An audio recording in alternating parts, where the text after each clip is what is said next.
क्या आप जानते हैं कि एक साधारण ट्रेडिंग कंपनी कैसे एक शक्तिशाली साम्राज्य में बदल गई?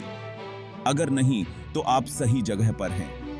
हमारे चैनल में आपका स्वागत है, जहां हम ईस्ट इंडिया कंपनी के रोचक इतिहास में गोता लगाते हैं।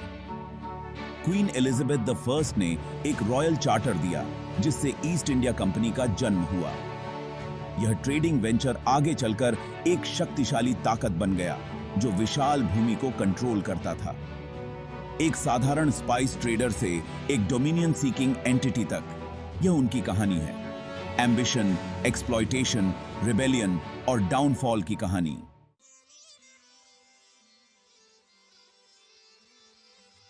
ईस्ट इंडिया कंपनी, जो यूरोप की एग्जॉटिक गुड्स की चाहत से प्रेरित था, ने ईस्ट पर अपनी नजरें जमाईं। उनके जहाज मसालों से लदे हुए इन्वेस्टर्स के लिए भाग्य लेकर आए और ब्रिटिश एम्पायर को बढ़ावा दिया। लेकिन कंपनी के एम्बिशंस व्यापार से आगे बढ़ गए। उन्हें कंट्रोल और पावर की चाहत होने लगी। एजेंट्स, मस्केट्स और एम्बिशन से लैस इंडियन अफेयर्स में खुद को असर्ट करने लगे। स्पाइस मर्चेंट अब एक कॉलोनियल पावर में बदल रहा था।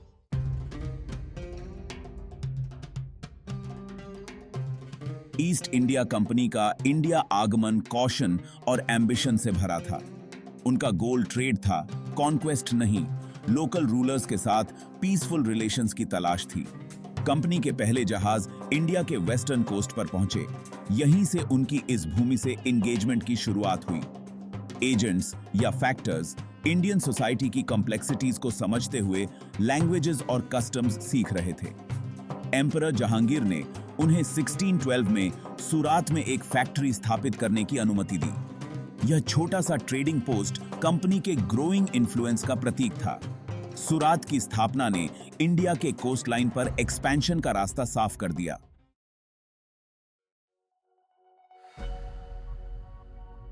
ईस्ट इंडिया कंपनी के ट्रेडिंग पोस्ट्स केवल कमर्शियल सेंटर्स नहीं थे, वे एक नए ऑर्डर के माइक्रोकॉस्म्स थे। ये फैक्ट्रीज अक्सर फोर्टिफाइड वेयरहाउसेस, ऑफिसेज और लिविंग क्वार्टर्स रखते थे।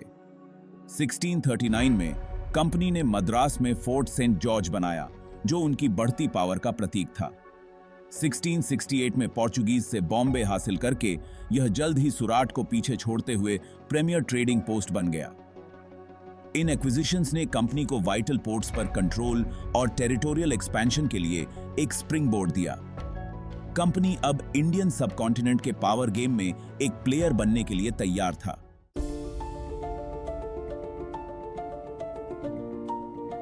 साल 1757 बैटल ऑफ प्लासे के साथ एक वाटरशेड मोमेंट लेकर आया। रॉबर्ट क्लाइव ने ईस्ट इंडिया कंपनी की सेनाओं का नेतृत्व किया सिराज उद दौला, जो बंगाल के नवाब थे, उनके खिलाफ। मीर जाफर की बिट्रेयल की वजह से कंपनी को स्विफ्ट विक्ट्री मिली और उसे नया नवाब बना दिया गया। इस जीत ने कंपनी को एक ट्रेडिंग एंटिटी से एक major military and political power में बदल दिया। प्लासे की लेगेसी ने उन घटनाओं को गति दी जो कंपनी के इंडिया पर प्रभुत्व का कारण बनी। यही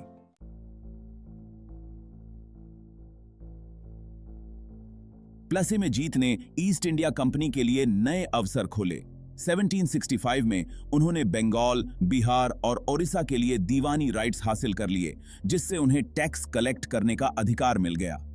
इससे उन्हें रेवेन्यू का एक बहुत बड़ा सोर्स मिल गया, जिसने ट्रेडर्स को टैक्स कलेक्टर्स और एडमिनिस्ट्रेटर्स में बदल दिया। कंपनी की एक्सप्लॉयटेटिव टैक्स पॉलिसीज की वजह से बंगाल में बहुत गरीबी और अकाल पड़ा। दीवानी पीरियड ने कंपनी के लालच और लोगों की प्लाइट के प्रति उदासीनता को उजागर किया।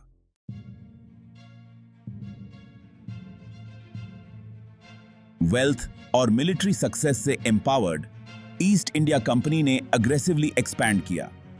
उन्होंने डिप्लोमेसी, इंट्रीग और मिलिट्री माइट का उपयोग करके इंडियन रूलर्स के बीच डिविजन्स का फायदा उठाया।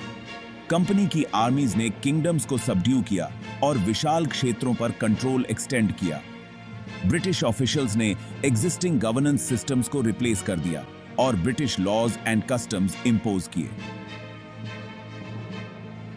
कंपनी अब इंडिया का अनडिस्प्यूटेड मास्टर बन गया था, जो आयरन फिस्ट से रूल कर रहा था।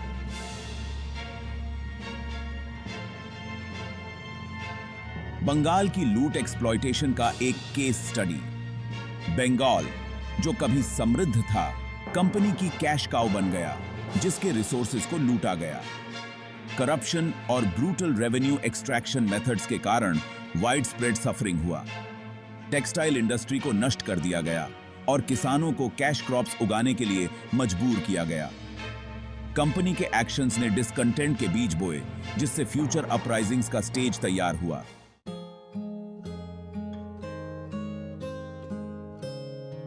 कंपनी की पकड़, लैंड रेवेन्यू पॉलिसीज और उनका विनाशकारी प्रभाव। 1793 के परमानेंट सेटलमेंट ने एब्सेंटी लैंडलॉर्ड्स को पैदा किया, जिससे जमींदारों को तो फायदा हुआ, लेकिन किसान गरीब होते गए। अन्य रेवेन्यू सिस्टम्स जैसे रायोतवारी और महालवारी भी एक्सप्लॉयटेटिव थे। इन पॉलिसीज के कारण वाइड स्प्रेड इंडेटेडनेस, फोर्स्ड इविक्शंस और एग्रीकल्चरल डिक्लाइन हुआ। एग्रेरियन इकोनॉमी के डिसरप्शन ने सोशल अनरेस्ट और ब्रिटिश रूल के खिलाफ रेजिस्टेंस को बढ़ावा दिया।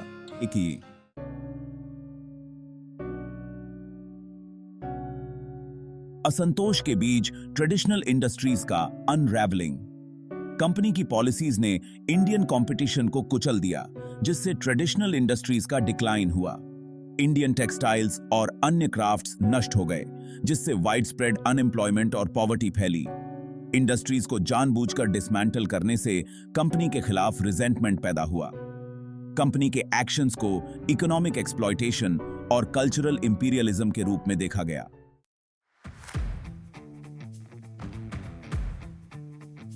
रिबेलियन की हवाएं, शुरुआती अपराइजिंग्स और डिफायंस के एक्ट्स। ईस्ट इंडिया कंपनी के एक्सप्लॉयटेशन के कारण रेजिस्टेंस और डिफायंस के एक्ट्स होने लगे। सन्यासी रिबेलियन और टीपू सुल्तान का रेजिस्टेंस महत्वपूर्ण शुरुआती अपराइजिंग्स थे। ये अपराइजिंग्स हालांकि सप्रेस्ड कर दिए गए, लेकिन इन्होंने इंडियन लोगों के सबमिट करने से इनकार को दिखाया। ये ब्रिटिश रूल के खिलाफ उठने वाले बड़े तूफान के संकेत थे।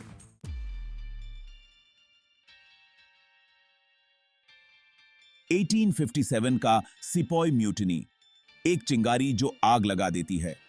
साल 1857 में एक ऐसी घटना हुई जिसने इंडियन हिस्ट्री के कोर्स को हमेशा के लिए बदल दिया। The sepoy mutiny. इस म्यूटिनी की जड़ें कंपनी की सिपॉय आर्मी में बढ़ते डिसकंटेंट में थीं। म्यूटिनी का इमीडिएट ट्रिगर एक नए तरह के राइफल कार्ट्रिज का इंट्रोडक्शन था। यह हिंदू और मुस्लिम दोनों ही सिपाहियों के लिए बहुत आपत्तिजनक था। 10 मई 1857 को मेरठ में तैनात सिपाहियों ने विवादास्पद कारतूसों का उपयोग करने से इनकार कर दिया। उनकी अवज्ञा का सामना स्विफ्ट और ब्रूटल पनिशमेंट से हुआ। कंपनी के कार्रवाइयों से क्रोधित होकर सिपाही विद्रोह पर उतर आए। यह म्यूटिनी जल्द ही उत्तर भारत के अन्य हिस्सों में फैल गया।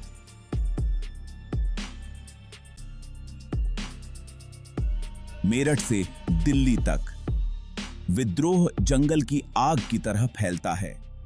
मेरठ विद्रोह की खबर उत्तर भारत में जंगल की आग की तरह फैल गई। छोटे शहरों और गांवों से लेकर बड़े शहरों तक सभी वर्गों के लोग, किसान, कारीगर, धार्मिक नेता और असंतुष्ट स्थानीय प्रमुख ईस्ट इंडिया कंपनी के शासन के खिलाफ उठ खड़े हुए। विद्रोह, जो एक स्थानीकृत विद्रोह के रूप में शुरू हुआ था, जल्दी ही स्वतंत्रता के लिए एक व्यापक संघर्ष में बदल गया। विद्रोही ब्रिटिश शासन से अपनी घृणा से एकजुट होकर मुगल साम्राज्य की राजधानी दिल्ली की ओर कूच कर गए। 11 मई 1857 को विद्रोही दिल्ली पहुंचे और मुगल बादशाह बहादुर शाह द्वितीय को विद्रोह का नेता घोषित कर दिया। दिल्ली विद्रोहियों के लिए एकजुटता का केंद्र बन गई, जो ब्रिटिश ताकत के खिलाफ प्रतिरोध का प्रतीक थी।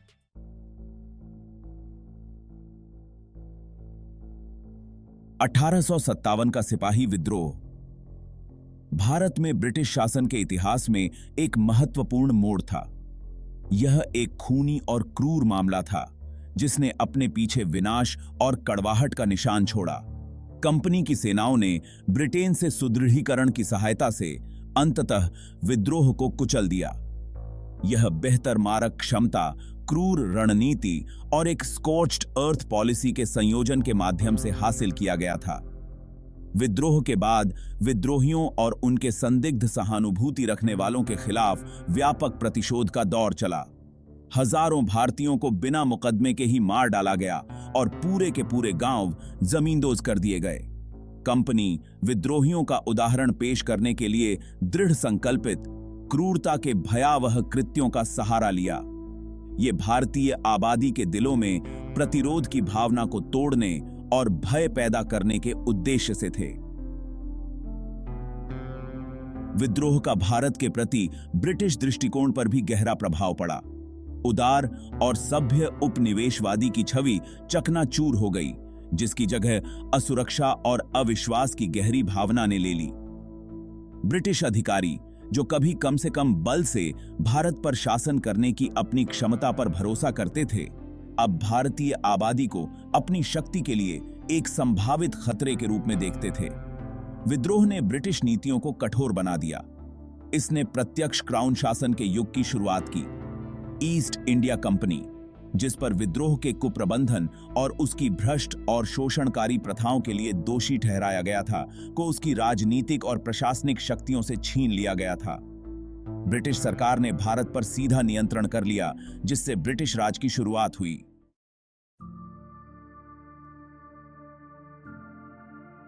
(1857) का सिपाही विद्रोह ईस्ट इंडिया कंपनी के लिए मौत की घंटी साबित हुआ।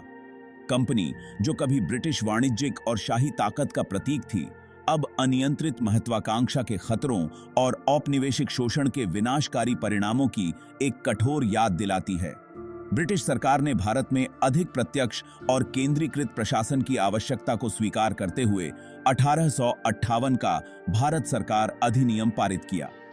इस अधिनियम ने औपचारिक रूप से ईस्ट इंडिया कंपनी को भंग कर दिया और उसके क्षेत्रों, संपत्तियों और प्रशासनिक तंत्र को ब्रिटिश क्राउन में स्थानांतरित कर दिया। महारानी विक्टोरिया को भारत की साम्राज्य घोषित किया गया, जो उपमहाद्वीप पर प्रत्यक्ष ब्रिटिश शासन के एक नए युग का प्रतीक था। ईस्ट इंडिया कंपनी का पतन एक युग का अंत दर्शाता है। इसने ब्रिटिश भारतीय संबंधों में एक नए अध्याय की शुरुआत का भी संकेत दिया।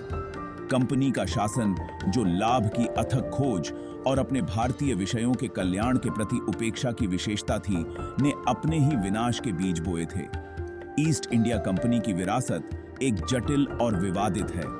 एक ओर इसने आधुनिक भारत को आकार देने, नई तकनीकों, संस्थानों और विचारों को पेश करने में महत्वपूर्ण भूमिका निभाई। दूसरी ओर इसका शासन शोषण, उत्पीड़न और भारत की पारंपरिक अर्थव्यवस्था और सामाजिक ताने बाने के व्यवस्थित विघटन से चिह्नित था। कंपनी का पतन अनियंत्रित शक्ति के खतरों, नैतिक शनिचमय गवर्नेंस के महत्व और स्थायी मानवीय भावना के बारे में एक सतर्क कहानी के रूप में कार्य करता है, जो अपने सभी रूपों में उत्पीड़न का विरोध करता है। लगभग 2 शताब्दियों तक भारत पर राज करने वाली ईस्ट इंडिया कंपनी ने उपमहाद्वीप के इतिहास, मानस और नियति पर एक अमिट छाप छोड़ी। मसालों और मुनाफे के आकर्षण से प्रेरित एक व्यावसायिक उद्यम के रूप में जो शुरू हुआ, वह एक औपनिवेशिक उद्यम में बदल गया। इस उद्यम ने भारत के राजनीतिक, आर्थिक और सामाजिक परिदृश्य को नया रूप दिया। कंपनी की विरासत शोषण, प्रतिरोध और स्थायी परिणामों के धागों से जुड़ी एक जटिल टेपेस्ट्री है। उन्होंने अंततः 1947 में भारत की स्वतंत्रता का मार्ग प्रशस्त किया।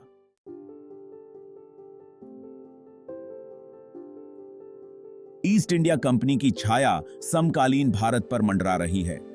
इसकी विरासत देश के राजनीतिक विमर्श, आर्थिक नीतियों और सामाजिक ताने बाने को आकार देती रहती है। कंपनी के प्रभाव को भारत की कानूनी प्रणाली, प्रशासनिक संरचनाओं और शैक्षणिक संस्थानों में देखा जा सकता है। ये सभी ब्रिटिश उपनिवेशवाद की छाप छोड़ते हैं। आज भारत को जकड़ने वाली आर्थिक असमानताएं, अमीर और गरीब के बीच की विशाल खाई के साथ ईस्ट इंडिया कंपनी की शोषणकारी नीतियों से खोजी जा सकती हैं। भारत के पारंपरिक उद्योगों के कंपनी के व्यवस्थित विघटन और नकदी फसल की खेती पर इसके ध्यान ने आर्थिक निर्भरता की एक ऐसी प्रणाली बनाई जो देश को आज भी सता रही है। इमाम के डी आरोमान ने ईस्ट इंडिया कंपनी की विरासत केवल शोषण और उत्पीड़न की ही नहीं है। कंपनी के शासन के अनपेक्षित परिणाम भी हुए। इसने अनजाने में भारतीय राष्ट्रवाद के बीज बो दिए।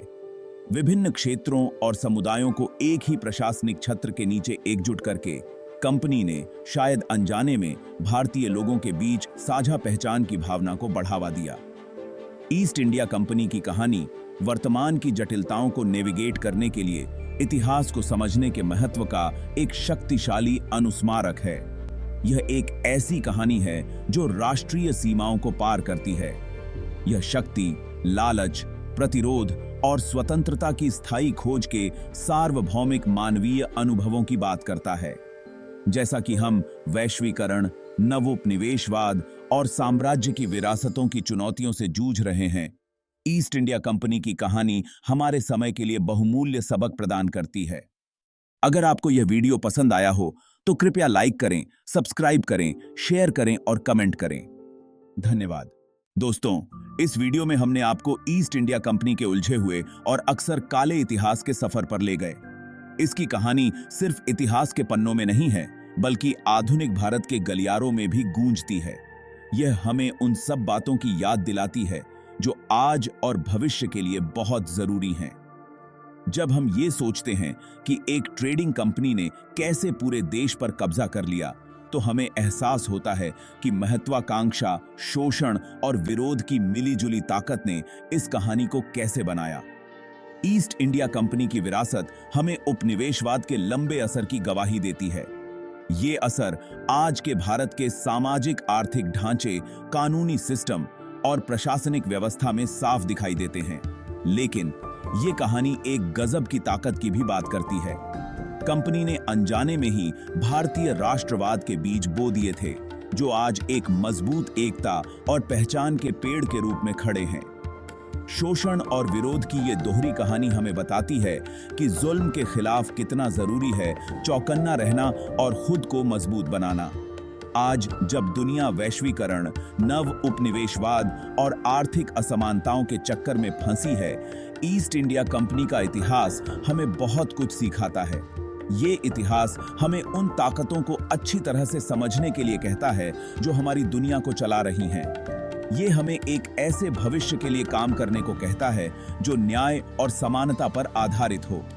ईस्ट इंडिया कंपनी की कहानी हमें सिखाती है कि कैसे एक ट्रेडिंग कंपनी पूरे देश पर राज करने लगी। इस वीडियो को देखने के लिए शुक्रिया। प्लीज हमारे चैनल को सब्सक्राइब करें, वीडियो को लाइक करें, शेयर करें और अपने विचार कमेंट्स में जरूर बताएं। नेबांग।